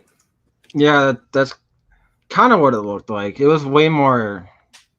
It was like a white chair though, and you had things all hooked up to you everywhere, like you was VR on your head. Yeah. So. Oh wow. Okay. Mm-hmm. Well, I appreciate that. Thank you, Steve, and I think Christy, you were involved in the Alpha Squad mission to rescue me, right? Yep. Christy is information. Mm-hmm. Yep. Yeah, I always do. Yep. Okay. Yeah, I just had a huge trauma release just now. So yeah, what? Say that again. I had a trauma release. You're very welcome. Yeah. So yeah, that's why we're here. That. It's always good when that happens. So this is our therapy and also our education for everybody. So, okay. So I think we have some information, and we could either go into the White Mansion or we could look. I just posted a message from Donald Marshall. Do you want to hear about that one, or you want to go to the White Mansion? Yeah, let's hear Donald Marshall, the cloning stuff. All right. So maybe we'll see here. I guess maybe I'll go ahead and I'm not going to read all of this. I'll just go through some of it. So everybody just sit back and relax and just enjoy the message. Okay, well, not enjoy. Just listen. Okay, so this is from May 27th, 2013. And I actually found out about this. I think it was Daryl James, maybe. But somebody found these old posts, and I didn't even know he wrote about this. But he said, let's relate here. The past week has been very strange at the cloning center. I'm being activated each night after entering REM sleep stage, and I open my eyes, and this is Donald Marshall speaking. He's staring right into Queen Elizabeth's eyes. He's chained to a cross on the main arena. She says, so I'm a portrait hag, am I? She has a knife. I remain silent, and she repeats herself and advances and starts stabbing, stabbed to death with the crowd watching. Some are crying, some watching with a sick interest like a fascination. Then all goes black. I open my eyes again, and I'm a new clone body, unstabbed. I fall down, curled up, remembering the pain. It's called a pain echo. And some old man I don't recognize says, why don't you hang with us, Don? As Donald Marshall. I stand and say, because you're the creepiest bunch of loser perverts in the world, and you should be put to death. And somebody says, are you calling mom a pervert? And then multiple people crawled over the hockey boards and came out like a savage zombies to tear my arms off. They are only trying to be seen and heard by the celebrities there, but they have no material to say or do. So Donald Marshall is writing all these songs for them. So they jump at any chance. So I fight what I can and try to blank my mind until I can wake up. I've been introduced to many super soldier abductees that don't know exactly what's going on, and they're manipulated and deceived nearly daily since childhood. James Casbolt has been there in the stands, and I've spoken to him some, but he's not there every time and partially memory suppressed. James Rink is nearly totally memory suppressed, and as a result acts drunk and out of it as his clones. And he wasn't allowed to retain the memory as they tested him with brain scans and sodium pentanol truth serum, and he would have sought help and informed as much as he could, so they left him memory suppressed. And fuck you for doing that. Anyway, sorry. He tried to help me there. When he was there in the stands, things would start to get edgy, like someone was trying to raise the ire of the crowds to attack me. James Rink would drunkenly try to tell a joke. He's known for his jokes there, and I say, have you guys heard the one about the chicken and the octopus? And time freezes, and LOL, and everyone looks at him, as me, I guess. He has a big smile. I have a big smile, and I look a little shaky, but happy to have turned their attention away from me. Thank you, James Rink. And 3 days ago, I opened my eyes, and there they all were, acting happy. People said there were no more pain for you. You've been promoted from victim to member. And I said, I'm never going to join this shit. I'm not a scumbag that would attend this retardedness, and I hate you freaks. They all acted sad, depressed. And as I said that, they told me the way things would go. The super soldiers and I were entertainment for the filthy old perverts and the vril parasitic human host of the vril. The MK Ultra scenarios we've been put through are like a short films they would watch and test our reactions and bravery to the strength in the face of adversity. But the super soldiers are grown up now, and after 30 years, sometimes the memories would trickle back to you. So they induct these people into the Illuminati around them at that time where they just kill them. They showed me the new line of super soldiers, a list of only the cutest children. They had me sitting in the stands a few nights ago, and they brought out about 8 to 10 of them. But I was told not to laugh or make fun. The clones of these kids come out of the arena in single file in skin-tight black stretchy suits and a utility belt, little knife strapped to the leg, and a pistol to the hip. They look at me and said, "Ready for inspection, sir." And the new line of the super soldier, the Illuminati want me and the others to be part of the running these children through traumatic scenarios for humor. Mess with them very terribly. I wasn't going to play along, so I said, "You brats aren't super soldiers. You're a bunch of diddle kids.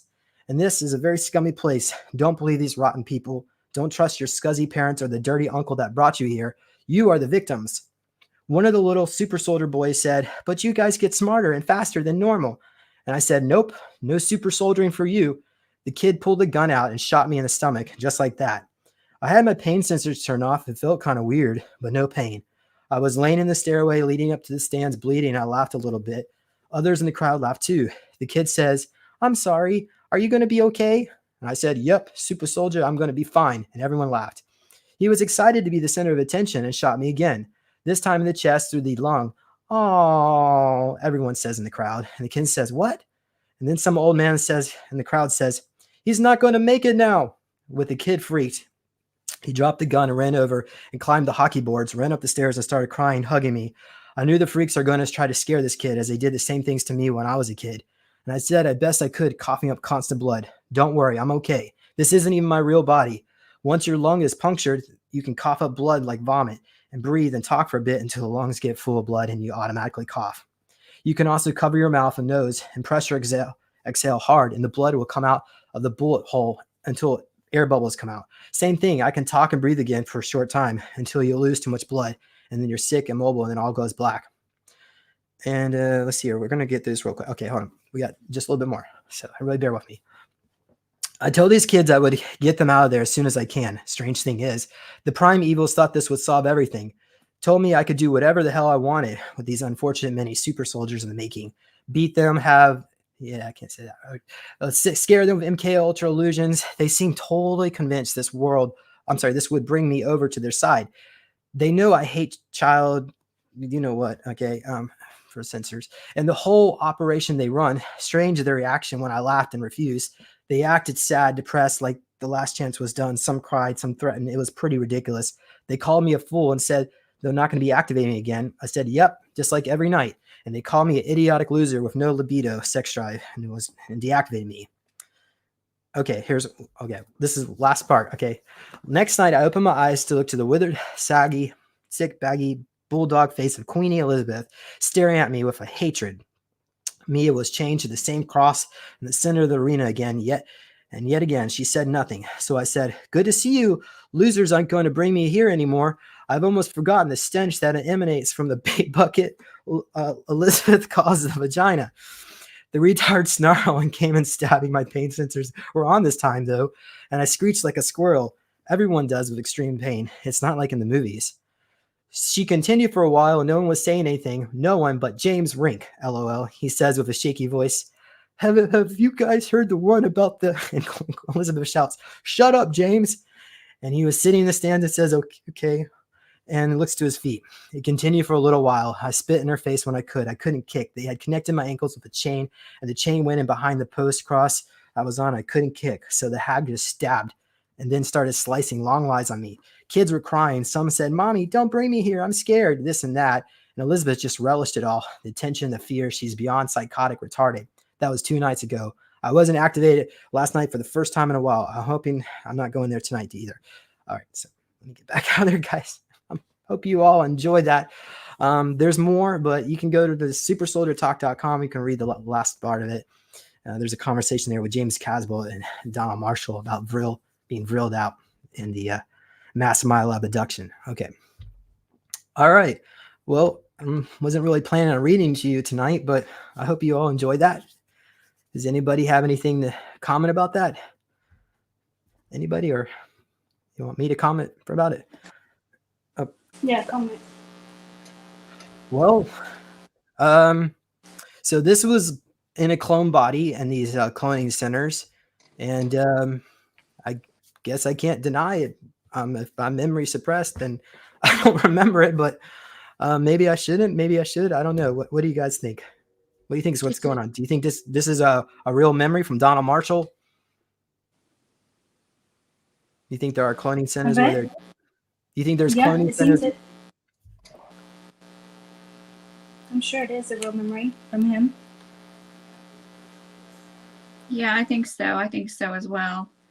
It certainly felt real when you were saying it. It was nice how you were being powerful when you were talking back to them, you know. Oh, well, okay. Interesting. We got some comments here. We have here's some Ricky. He says Donald Marshall said Trump shot him in the liver at the cloning center. Later heard Trump said he was so popular he could shoot anybody he wanted to and get away with. So wow. I guess maybe he got vrilled out there at the cloning center. Marshall said the queen, when she eats children, you must eat them shallow, so you draw your own conclusions. Oh, you mean like down below, like, you know. Oh gosh, yeah. You know, when she died, her coffin was this like a giant size. I don't know if they noticed that, but yeah. She's okay. All right.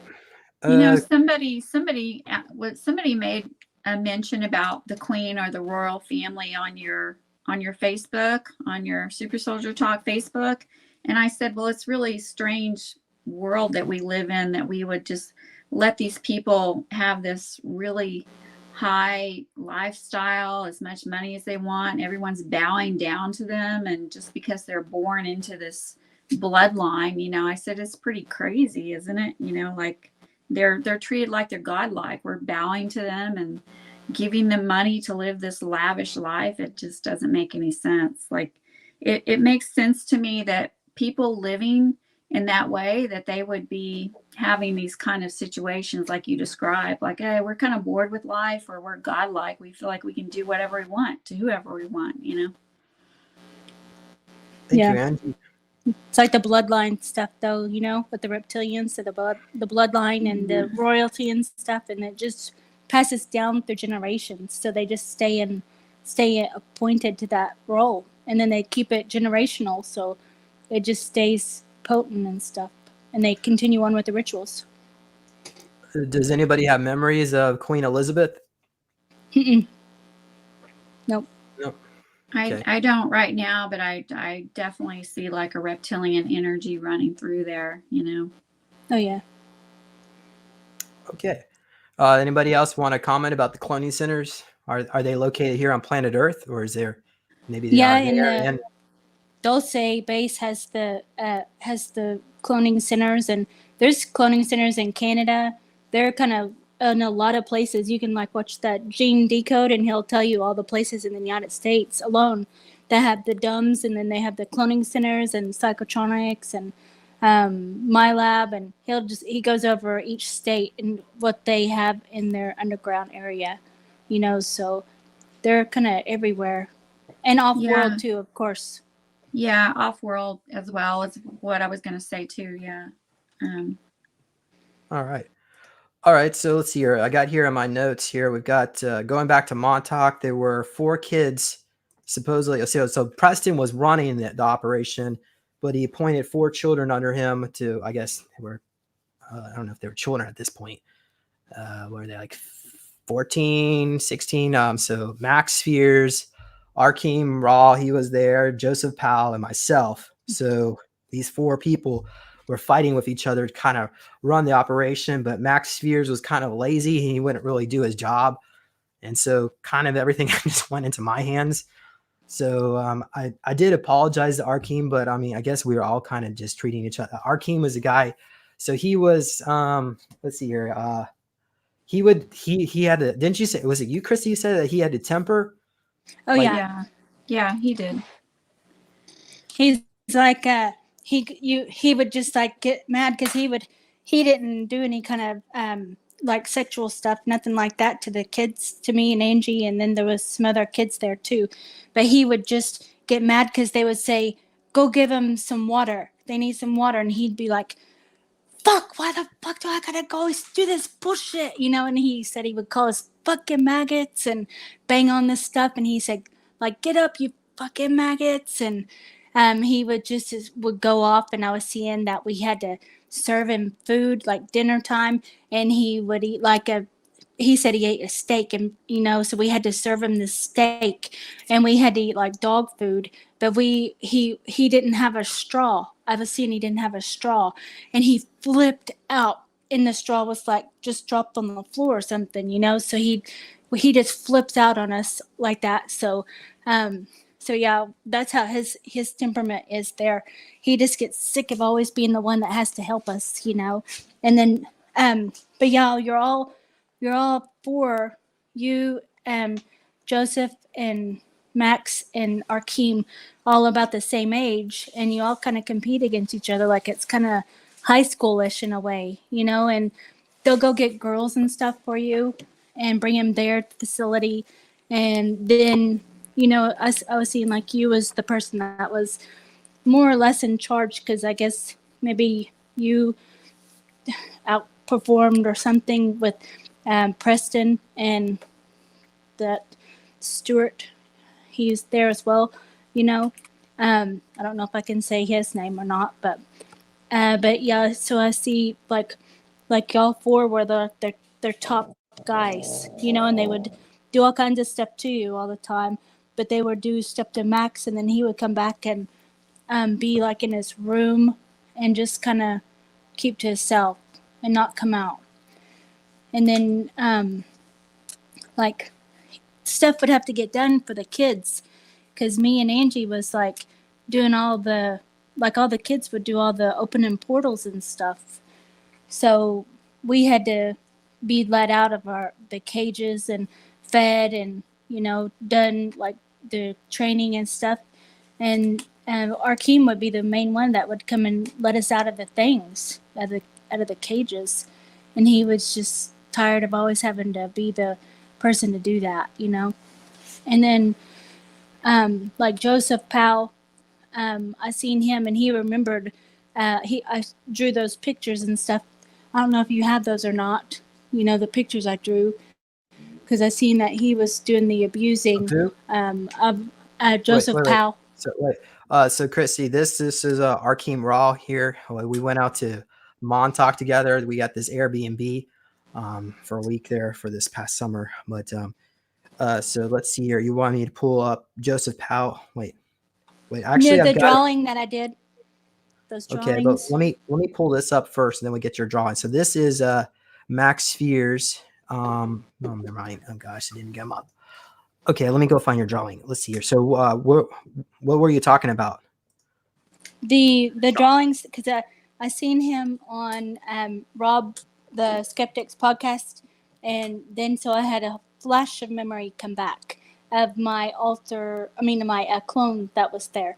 And so I just drew like, because I was younger. I was like 8 or 9 years old, like that age. And then y'all were like teenager, like older, you know, like high school or something like that.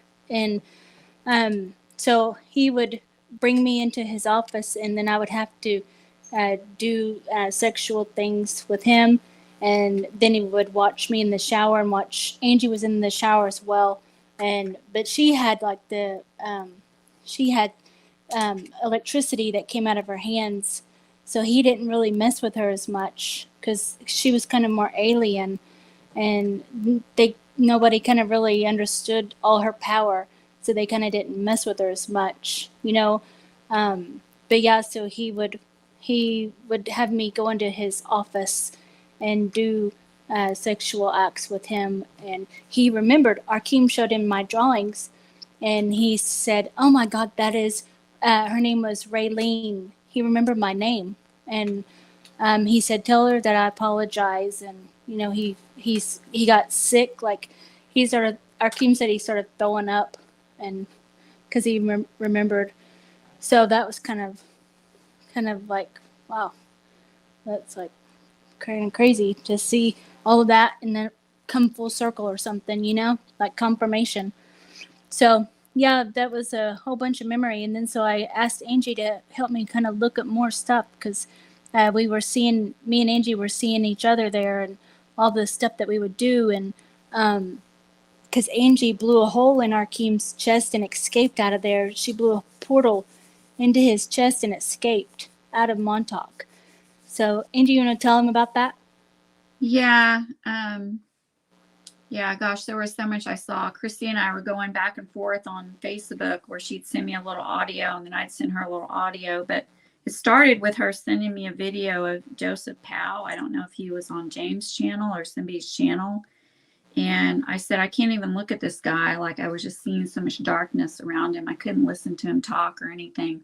And she started talking about Montauk. And she said, I see you as kind of like having this stuff coming out of your hands, electricity. And then I was there. Like, that's all I had to do was look at Joseph Powell and have her say that. And I'm like, I'm seeing it all. And she was saying, well, you blew a hole in Arkeem's chest. And I said, well, that was an accident because I was walking through there, and what they would do is they would take us and like they would use me for my abilities, hook me up to some machine, put something on my hands, and I would open a portal and I would remote view.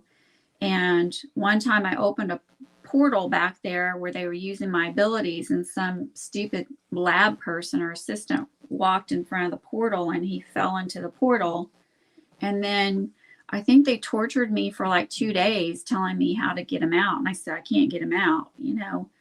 And so what happened with our Keem, well, what they would do is when they weren't using this for our abilities, they had some machine that emitted something that tried to keep us dumbed down, kind of zombie states. Plus, I was seeing myself being drugged too to keep me down, control.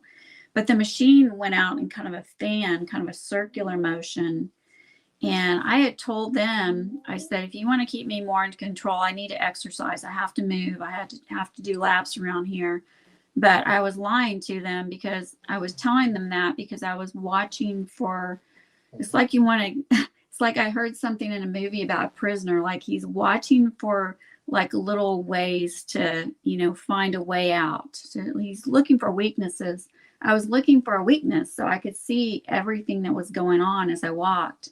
And I discovered that that machine that was keeping us kind of down, that was emitting that energy, I found out it was just going in a circular motion. It wasn't hitting a corner over by the doctor's office, the medical area.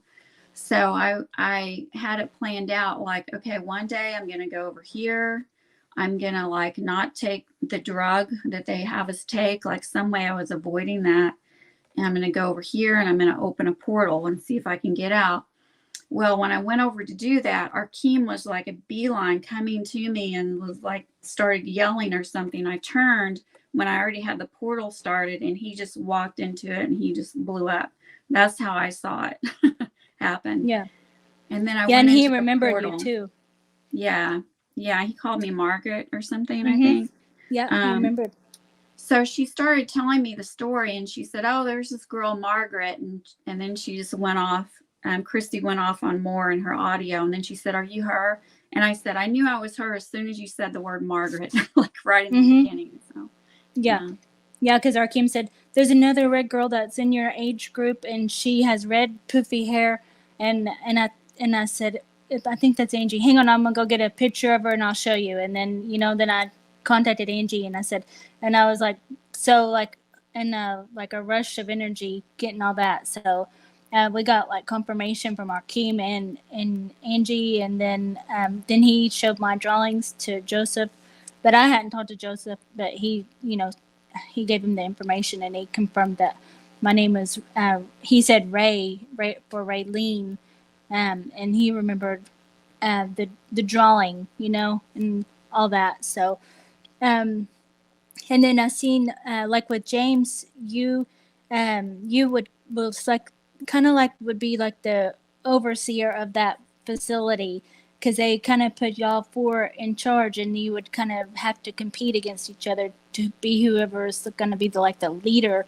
You know what I mean? Like, and y'all had to listen and obey the rules or whatever, you know. So it's kind of like mind games, and but you all kind of thrived off of being like that. And so this time you were overseeing this facility and then like a couple more. So you were in charge of like running them and making sure they all got like taken care of with like those guys did their job. And I don't know everything that they had to do, but you would have a list of stuff that you had to give them. And so Arkeem, he wadded his up and threw it down like, I don't give a fuck. I'm not doing this, you know? So like you came back a couple of days later because you had heard that he did that. And so you found out who his girlfriend was wherever for that week or whatever, because y'all had girls there all the time, you know, and doing like videos and films and stuff of, you know, orgies and everything too happening. That like the girl that he was seeing that week, so you brought her in and let Arkeem wasn't there, but you let Joseph Powell and Max see you in your office there. You left the door open and then you was having sex with that girl. It was a girl your age, you know, and then you pretended like you didn't know. Oh, I left the door open. Oh my gosh, you know, like you saw me, you know, and that you meant for them to see you. So it's like y'all kind of did that kind of stuff back and forth to each other. All you guys did, you know, to, I don't know. It's just kind of competition all the time with y'all. So anyway, Arkeem had found out like later on, because you came back again, and you got his girlfriend. You said, "Hey, come here," like you was like sweet talking her, making sure Arkeem could hear you, you know. And then Arkeem just was bad mouthing the girl because he knew he couldn't bad mouth you, or you could tell him he could maybe go into like isolation or do something. Like you was still like over him at this time, you know, because you were like the top, you were like the manager or something is what I was seeing. Like there was a manager, and they had to do whatever you said, you know, so they would get in trouble if they didn't. And then if you was ever like demoted and they got on, then you would have to do the same, you know. So y'all, they kind of did that to you guys. And but yeah, then so he just badmouthed the girl in front of everybody, you know, and so she got sent away. You know, y'all didn't really care where she went. You know, you did that on purpose, so just to prove your point, to make sure that they're doing their jobs, you know, so you don't get in trouble. Because you would get in trouble by Preston and Stuart if you didn't do your job by controlling all of your like you had 3 facilities you had to run and make sure those guys did their jobs. And meanwhile, you're being used to go through portals and do those whatever you were doing. But yeah, Arkeem, he said he would open up portals and throw us kids in a portal if we were being bad, you know. That's what he would do to punish us and stuff. And so yeah, he didn't never do anything sexual. Arkeem didn't with the kids. And I don't remember if Max did or not. I don't recall that as much. It seemed like it was more like abused, as in like mistreated, as in neglected, you know, like left in the cage because nobody came down there to let us out. So we had to sleep in our urine and feces, and we had to clean up our cages. And they were supposed to bring the stuff to clean it up down there, and nobody ever did. Nobody let us out. Nobody fed us, and we just stayed dirty. And then when they did, then we had to go and do stuff. That was probably something that was instructed by you. Make sure they do these jobs, these targets. And then so they had to let us out for that. But they probably kept us in the cages if we wasn't having to do stuff. Yeah. So lots of memories came back. Yeah. Yeah. So this is Joseph Powell. He's the other guy. I can't even look at his face. Like as soon as you pulled him up, I was like, "Oh my gosh!" Like there's something. He's different looking. There. I was getting that too. I was getting like anxiety. Yeah, yeah. So his alter was Luke. That's the short for Lucifer. They called him Luke. So you can imagine he thinks he was the that doesn't matter. But you could check. I did an interview with him probably about a year and a half ago. It's been maybe 2 years. But yeah. Anyway, so memories. So Joseph Powell claims that the facility was let's see, it was shut down. I forgot what it was at that point. It wasn't the Montauk monster. This is later on when they brought it back. So but this was shut down, and then they went to New Orleans. But Joseph Powell claims that he ran that project. He kicked the rest of us kids out. Whatever. The other 3 of us. Yeah. Because he wanted to take over. Yeah. For whatever reason. That would make sense. I mean, y'all were always competing. So I'm sure that y'all went somewhere else, or you're just working for like underneath him or something, you know? So, because I'm sure that we all kind of are still there. Don't you think it's like a pocket reality? Isn't that right? Exactly. Isn't it a pocket reality? Mm-hmm. Yeah, I think so. I see Joseph as being like thinner, how he was on Rob the Skeptic the other week. That video of him, that's what triggered the memory, because I've watched this video that you were showing of him, and he that didn't do. I didn't get any recall until the other. So I don't know, something something opened up, and I had like all this drawings of the details, so much detail. Did you find my drawings? Have you been showing them? Because I haven't been looking. But I really yeah, don't know what drawings do you have, like hundreds of drawings, Christy. Which ones do you want? okay. Was it from the well, why don't maybe you can pull it up. Can they're you at the pull it up to your Montauk. screen? Oh, the Montauk. What about it? The Montauk. Let's see. Yeah, the Montauk, the drawings that I had of me and Joseph in his office, and then me and Angie in like cages, and let's see, how can I show? Do you have those drawings, Angie, by chance? I don't know. I mean, I'm sure I have them in Messenger, They're on but the I don't know Messenger. what date. You might have Was sent it- them to me in you might have Was it, sent them. was it the saber-tooth ones? Mm-mm. Okay. No, these are. Let me see if I can go to the. I mean, I could. I don't know talk how a to little- get the pictures off of here. Can you press I don't present? know how to get them. Do you see where it says present? Press that button, and then it will have share screen, or you can click share screen. Do you see it, Christy? At the bottom, Let's see. present, share screen, and then you No. can select what window. No, you don't see That's it. how it looks. Navigate. Well, you want to send it to me on Facebook, and then I can. I'll try to pull them up. No, I can't. Okay. Yes, I'll do it right now. All I'll do right. it from my phone. Send it to you on Messenger. Let me do it on Messenger. Sure, that should work. Okay.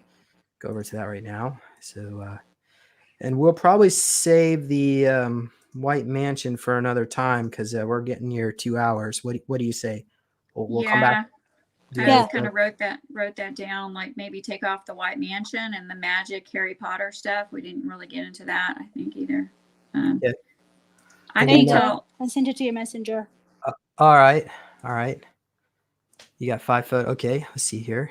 All right, let me see if this is gonna work here. Let's present. There we go. All right. You see that? Is it working? Yeah. So Yes. this is just, he would have us line up in the, like just doing checks and stuff and just telling us what we were going to have to be doing. Like you would give him his list of stuff. So he's doing his duty is to have us, I guess we're going to go and do some activity like training or going through a portal to go assassinate, because we would travel with one of you guys and be like assassins too. So we did all kinds of stuff. We were just like the psionic kids, and y'all already done that, like when you were little. So, and then this is when me and Angie was taking a shower. Then Joseph would be watching. He would watch me more because Angie me and her could telepathically communicate. But he didn't mess with her because of her hands, because he was afraid she was going to electrocute him. So he just had his eye on me, and then I would walk out, and then he'd give me a towel, Okay. And then that's in his office, and I'm having to do oral sex on him, and I'm in his office. He would have me go in there all the time. I'm sorry to hear that. And how old was he, and how old were you? It was like then 8, 9 years old for me, and then at teenage, like high school, y'all was all the same age. 15, Okay. 16, something like that. 15 Yeah, or something. 17. Mm-hmm. Yeah. And then he would have me come in his office and make me do those things there that I wrote. And then also I would be like nude, and he'd be just watching, like he was just, but y'all had to do those things with on film, and it was like, y'all had to do those things all the time growing up too. And so it just is, I don't know. It just seems like it's generations of that happening, not like we reproduce or nothing, but it just goes on. Like you are the teachers now, but you were abused as well, you know. And then he had to that's me like looking at a dot. He's telling me like, look at this, like focus, and I think I'm altering out and like time traveling or astral projecting, just doing different things here. And because I'd be like in a hypnotic state, and then he was guiding me to do something. Maybe I was going in to assassinate, you know, because so I think that's what I would do, is that kind of training. I could go into something and like open it up in my mind and then just go in and assassinate and come back. Or because our Akeem would even have me go with him to go assassinate, like give someone an aneurysm, and then we come back to the facility, you know. So that Oh, wow. so we had to do that kind of work. Okay. I'm sorry to hear that, Christy. Steve, you want to say something? Yeah. So when I was looking at that photo, I started getting images, and I was getting really angry of like what he did. So what I saw is he would draw Baphomet seals on people. They would open up portals into the dark realms, and then they would go into these children, and then they would possess them. And he had a very sadistic laugh. And it's funny because I worked on my brother a few years ago, and there was a Baphomet seal on his back. And I went in there and I saw where he was housed, like as a child, as like a baby. So I always wondered where all these Baphomet seals come from. And I actually went into one like a year ago, and we cleared out like a planet or something, and we destroyed the demon that was in there. So I've always wondering like where all this stuff. I mean, it must be from all this stuff. Because I see him laughing, and I see him like torturing. He's just so sadistic, and I would get like so upset because I would see it happening. I was there, and holy crap, man! Like I'm getting like some bombshell information in for myself here, just talking to you guys. So, Steve, were you there? Were you one of the boys? I don't. Well, at Montauk. Most Yeah. likely, because I'm having like chills, and like my heart keeps racing, and I keep coughing out stuff. And usually when I cough out, that's when trauma is getting out of my body. So I know these are real, and then like energy will rush into like my chakra systems and stuff. So like it's kind of hard to face it, but this is what we're here to heal ourselves. So, but I just remember that. I just remember him laughing and me getting like really angry when I saw these kids getting taken over, and just wanting to like help people and stop it. And I knew since 2008 when I first saw your video that I was a part of something like this, because like it was early on, but like something deep inside me always knew that like I was connected to all this stuff. And since 2019, I've just been getting like boatloads of information, and after I activated Kundalini, and that was really tough too. I was like in a black pit, and I came out, and then these angels threw me to the side, and then I was brought to like I don't know, like a council, and they had like a meeting about me, and like releasing me back to Earth, like my angelic self back to Earth. And then I saw myself go back to Earth, and I came into my body. It was really interesting. But like I've just been doing missions and working in the astral and helping the Arcturians and stuff, and the Palladians and the Sirians. They're all like working together to like break these grids so we can free people and bring them to hospitals, or I call them like frequency hospitals, where we put them in rooms, and then there's like this frequency room, and it like vibrates their aura, so it releases all the programming that these dark people do to people and take advantage of them. So like a lot of this is occurring at these places with Joseph Powell and stuff, and I'm just getting a lot of these memories back now, and it makes me want to cry, honestly. Like I'm like, it's sad. So All right, Steve. Yeah, Thank like you for for sharing. me, I don't have the memory of that, like the emotion. Can you talk I did, closer to your like, mic? Christy, a little closer to your mic.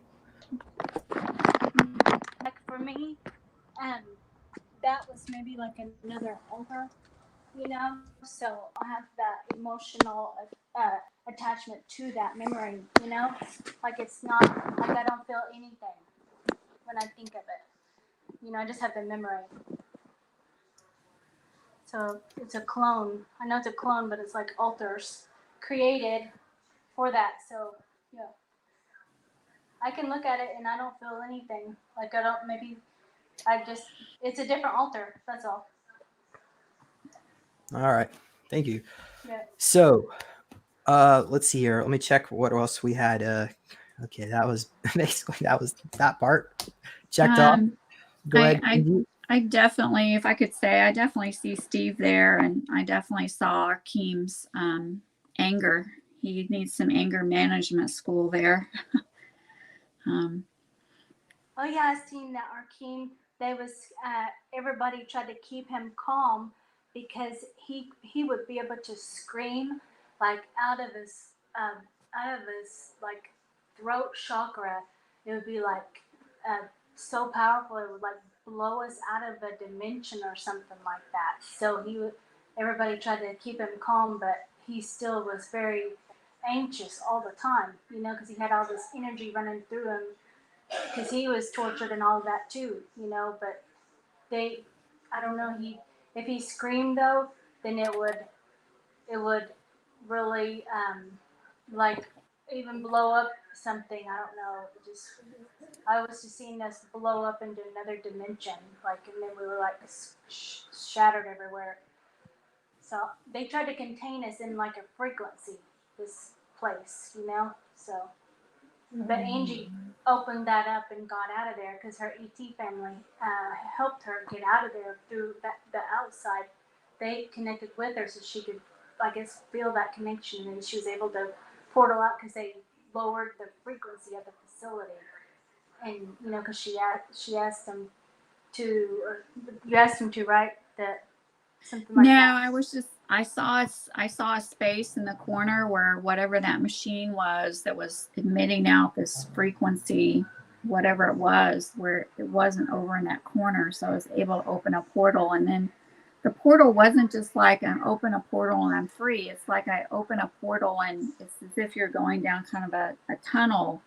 So it took me a while to get to the ETs that I was connected to, and I had to walk. Like I'm walking up to a higher dimension. It was such a low frequency, such a low dimension there. I had to go through the tunnel for a ways and open another portal and then go through some more. And then I got to where my ET family was there and they helped to open the last portal. So, yeah. And then you were trying to come back to rescue us. Yeah. I don't think you did. I don't think that. I don't know. I don't see that. Yeah, maybe it didn't happen because I couldn't see that clearly either. Yeah. And there was a thing with Arkeem with his temper where he was, he wanted us to eat a cat. He was so like sadistic, just being like mean and laughing about it. And he was in the back with the cafeteria lady, just this little old lady telling her, if you don't go back there and grind up this cat, I'm going to put you in the grinder. And so she had to do it. So I was like watching her being just like trembling, scared, like, okay, I'm going to do it, you know? Yeah. And the question there, these are innate abilities that we all have because we have like the angelic DNA, you know, that's why we're captured there. And so we have the abilities in us, but also we had been tortured and also trained from a young age to be amplified as our psionic abilities and everything we've been trained to do all this, to open portals, to assassinate, to do all these things. Right, Angie, that's what you're seeing on my reading thing too, like that. What did you say, Christy? Did you say something about my reading that I did? Yeah, the reading that you did for me yesterday, because you had said that I do assassin work and everything too, like that. So yeah, some remote assassin work. I mean, I was getting to that at the end, and I went for like 34 minutes. And the reason I set a limit with clients is like 20 to 30 minutes of channeling is because I get really tired.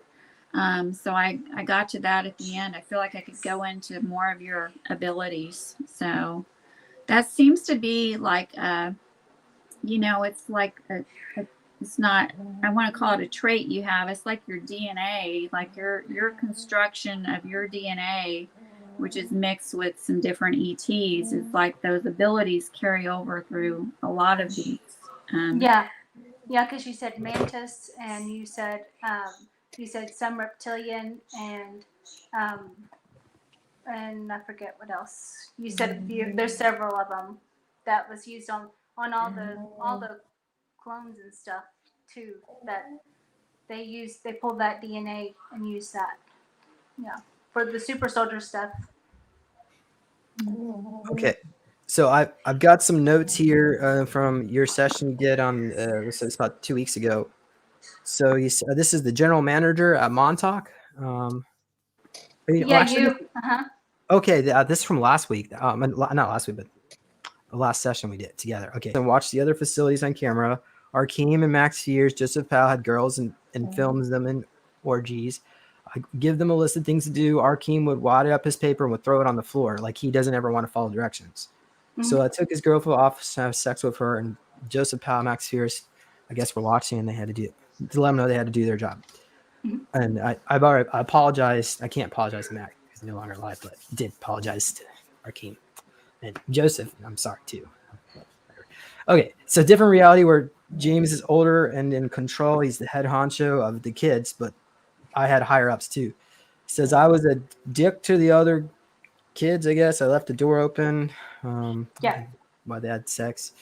I just wanted them to show them they had to do the arc work because Arkeem would ignore his workload. They brought in other girls to make videos. Preston, Nicholas, and Stuart Swirler were there.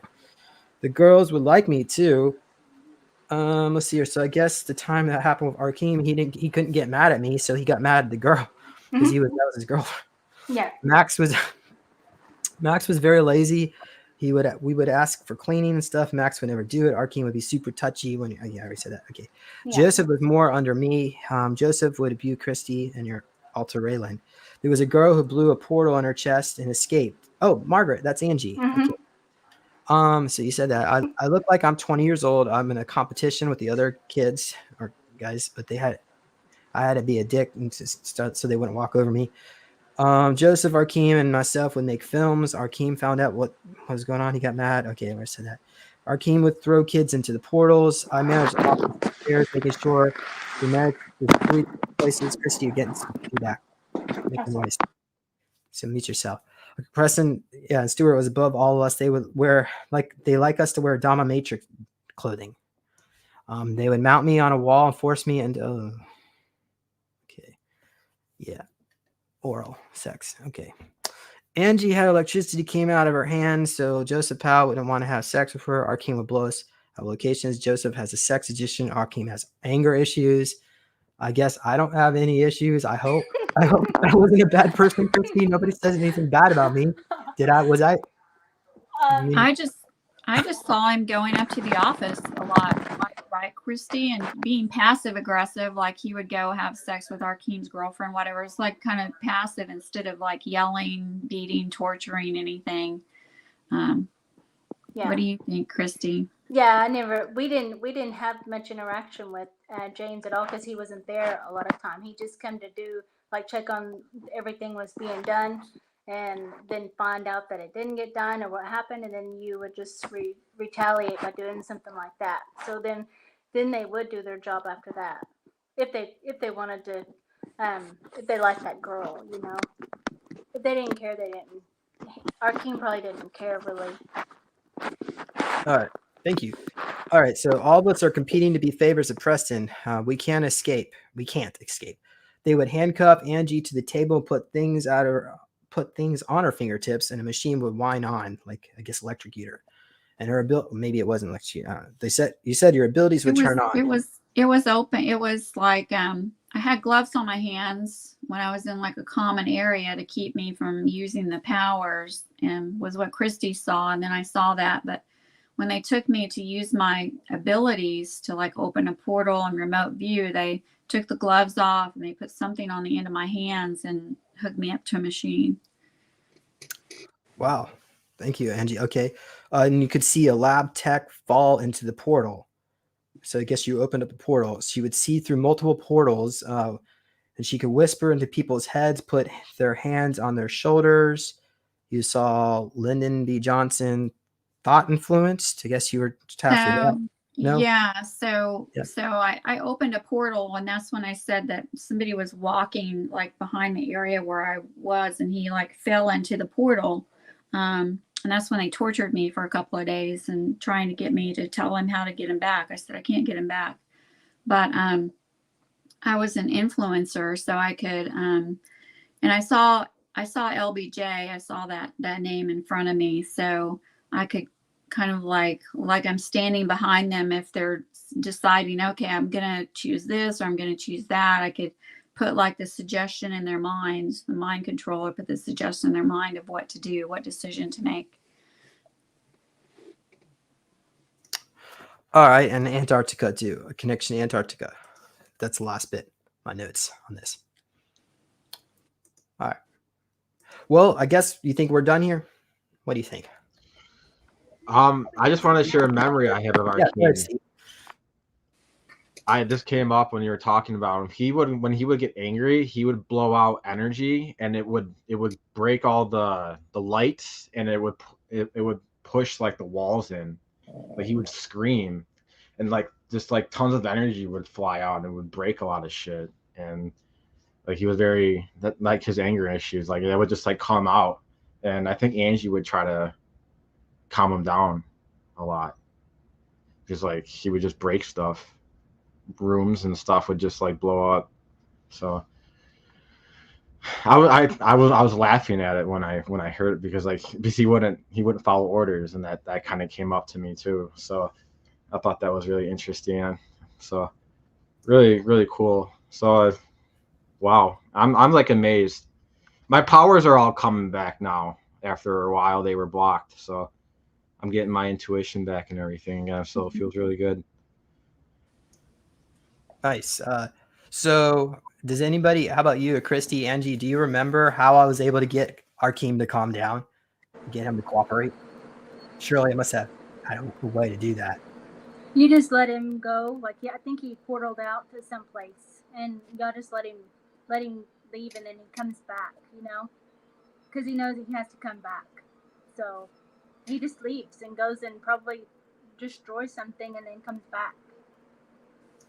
All right. Okay. Well, how about we try to get Arkeem on here, and we can get maybe, I don't know if you guys really want Joseph Powell. Obviously, yeah, we can. It's okay. Let's see if we can do some more roundtables like this, because this was fun. Thank you all for your time. We're gonna have to save the White Mansion stuff for another time, I guess, and yeah, and then let's see here. So I guess Steve, well, let me start with Angie. Do you have any other final comments you want to say? I was going to ask Steve, do you think you can be on with Joseph Powell? I'm going to have to do some energy clearing and clear out some stuff, because I can't even look at his face. I mean, I can be on with him. It'll be interesting for sure. But I definitely have been holding something against Arkeem and Joseph Powell. As soon as Christy told me about all this and we went through the story together, going back and forth, I was able to let go of a lot with Arkeem. But man, I can't even look at Joseph Powell. I'm going to have to do some like energy clearing. Like, Steve, how do you feel? Can you even like look at his picture? Yeah, I mean, I feel like we're all here on this plane to forgive what we did in the past, so we can move forward and like create something beautiful out of all this mess that we were part of. They were tortured as well, Yeah, everyone got tortured. There was everyone was a victim, because once that demonic energy enters in you, it's hard to clear out. And I succumbed to the black goo. That was all on my back when I had my Kundalini awakening. So like, we're all injected with this shit, and it was just, we're on this plane to clean ourselves out, to purify ourselves. So Yeah, I definitely would like to come on with them. And I know when I meet someone and I think I automatically like someone or I automatically don't like them, I know that there's something like deeper. But yeah, I definitely am going to do some energy clearing around Joseph. And yeah, I'd like to be on with them for sure. I remember when I first found Arkeem a few months ago, I was talking to someone who's like in some of our groups. I said, I can't stand him. I don't know what it is. I just can't stand him. And I know what it is now. So it's good this stuff has come out, you know. How about you, Christy? Any final messages? Yeah, I'm okay to have anybody on. I'll talk to anybody because I know that we've all been victims of that, you know. So it's good to talk about it. It releases it. All right. Let's see here. We've got. Let's see here. Give me a moment. I guess maybe do I have any final messages? When I was I went up to New York for an event that was with Preston Nichols. Duncan Cameron was there. I went to Duncan Cameron's house, and he has a house right there on the bay on the southern part of Long Island. And let me see if I can find it. I'm actually looking for the picture. So I can either tell you or show you. I think I'll show you instead. So let's see if this is going to work. Hopefully this thing's going to load. There we go. So he would walk around me and I was sitting in the chair. Okay. And so he would instruct me to look at him from different angles. And afterward, he went into the bay or put his hands in the bay behind his house. And then this ripple started to form all across the bay. And it was like a calm day. So does anybody have any information? What do you think that might be, the ripples in the water? And what do you think he was actually doing in this session? Angie or Christy, what do you think? Was he aligning and releasing something from you? What do you Right. think? Well, the only thing I could think of when I was sitting in his house is I just wanted to get away from him. His energy was just really made me feel bad. But I guess maybe because of what he was involved with. I mean, I just feel your energy with that, like him, because he looks like a giant, and you look like a little kid right there. Like he's really, like I can feel your energy. I feel your heart energy there, like a really anxious kind of feeling. So it might have been a release of your energy or something, but I know I feel a lot of anxiety from you, because he's like how is like a standing over you all the time, like controlling or something. I don't know. The whole picture is he's standing over you. Every one of them. How tall is the guy? 6'2", maybe 6'4". I'm not really sure. What did he tell you that he was doing? This was supposed to be like a clearing, I guess. Yeah, so it's clearing the energy from as a Montauk boy, because Preston actually confirmed that I was a Montauk boy, and we went to his. He had like a garage there. This place called Cairo, New York. I think it's just south of Albany, on the Hudson. So we went there in February. It was so freaking cold. It was cold even inside his. And I'm from North Carolina. I'm not used to it. Anyway, but it doesn't matter. So he would play like music like Swan Lake, and on this chair, it was from the Moreau Institute that he repurposed for his own whatever use. But he wanted to do some session work on me, and I decided not to do it because I figured it would traumatize me more than help me. So when I see him right there, it makes me feel nauseous. Well, I saw him in a documentary. Wasn't he one who said he was in charge of the Montauk boys, like doing something to them, or? Yeah, like programming them. So he would traumatize to get, that's Dan McBowen there, and Susie Mazzoli. She was part of she set up the Love Now movement, and she put this event on. So I really give her credit because, wouldn't have been able to go to that. event there. So there, yeah, you can see here's the workshop. He's got all this technology in the background here. Yeah, let's see here. Maybe I can show you one more. Here's a better picture of the workshop. So yeah, and here was the outside, nice and cool there. Okay, let's see here. I think that might be it. I really want guys want to show you. I think we'll just maybe one more, and then we'll call it. Okay, I promise. We're gonna wrap this up, and then this last one here. So as you can see, he's kind of autistic. His clothes are really dirty. Mm-hmm. Yeah, so but there you go. Now we went out to get some pizza. Go ahead. He's got some negative energy around him in that place where you guys were. So Right. Well, anyway, so enough of that. Well, everybody have a wonderful day. We'll all see you later. Thank you, guys. Yeah, thank you. thank you. And Ricky, thank you for your comment. I appreciate that. And we will all see you, I guess, later. We'll see if maybe we can schedule all in before the new year. But anyway, good night, everybody. Thanks. Bye.